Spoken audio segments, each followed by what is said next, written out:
Now, just a year ago, Ollie Wilson's family say they weren't able to lead a normal life. Ollie, who is 6 years old, has autism.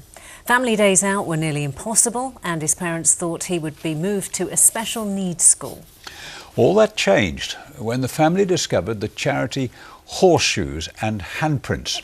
Ellie Barker's report contains family video of Ollie before he started his therapy. Calm and having fun with his friends and sisters. Just 1 year ago, Ollie Wilson's parents never believed their son could be so happy. This was Ollie before he started therapy. These episodes would happen up to 3 times a day and could last up to half an hour. But today, after months of coming to the Horseshoes and Handprints charity, Ollie and his family's lives have been transformed. It's heartbreaking to see a child have to go through that. But the benefits of this place is remarkable because he almost brings himself out of it now. The specially trained horses at the charity are used to calm Ollie. They even let him paint them. Like that. Can you open your fingers out? It's all helped to build his confidence. He allowed us to interview him on camera, which his parents say wouldn't have happened before. Ollie, what do you like about it?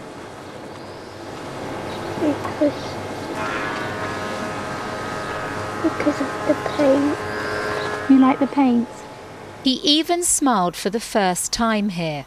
We'd never had any smile or anything like that from Ollie before. He was totally deadpan because part of Ollie's condition meant that he couldn't exhibit the right emotional response to many situations. So by coming here and witnessing his first smile ever, it was very emotional, as I'm sure you can imagine.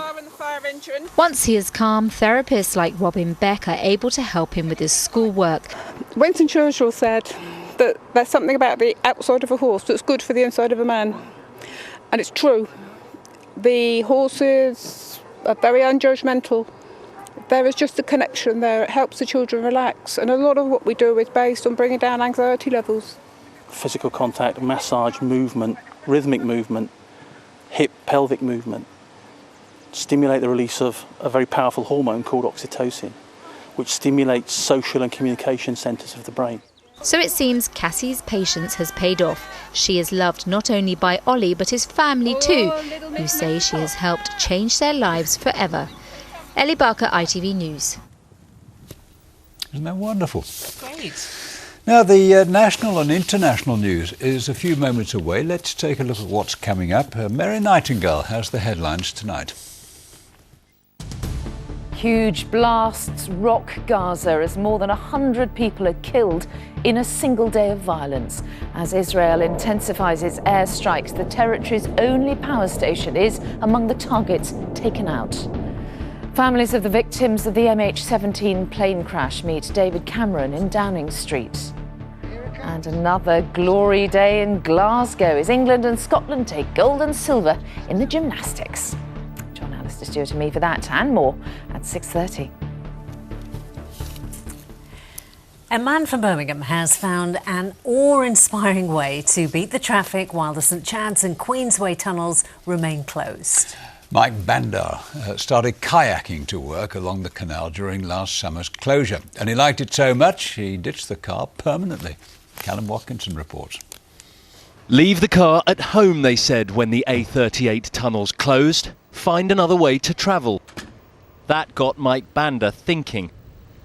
It's 20 minutes from his flat in the Jewellery Quarter to his office in Aston. Double it when the tunnels are closed.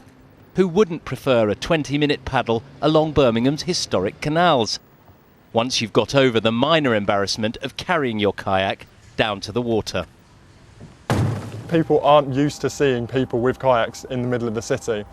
Most of the people that are going past, I don't think even really realise how extensive the canal system is within Birmingham. So seeing somebody with a boat in the middle of the city centre, I don't think they put 2 and 2 together. And yeah, I'm the one that suffers with the funny looks from a lot of passers-by. It is the best way to start your day. I mean, previously I'd either walk into work or I'd drive, and driving you do hit a lot of traffic at those times, and walking I tend to either be on my phone or texting or doing something on the way in. Whereas when you're in your kayak, everything's wrapped up in your waterproof bag, and it is basically you and the kayak and the water, and it's really nice and peaceful.